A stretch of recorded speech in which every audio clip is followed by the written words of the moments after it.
Visité 2 gastroenterólogos, uno del SEMAIN, otro de la ABN. No me pudieron aliviar. Con esto me alivié, el link.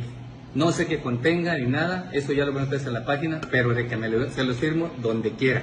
Me alivié. Reflujo, gases, no me dejaban dormir. Tenía problemas hasta con mi pareja. ¿Sí? Ronquidos, todo eso. Digo, tú tienes una bacteria. Me eliminé la bacteria y ni siquiera el problema. Estuve a punto hasta de operarme. Me hicieron una endoscopía, pues que era gastritis. El link es maravilloso. Yo se lo recomiendo y se lo firmo donde quiera. ¿Y cuánto tiempo tienes tomándolo? 15 días. Y voy excelentemente al baño y no tengo gastritis, ni agruras, ni nada.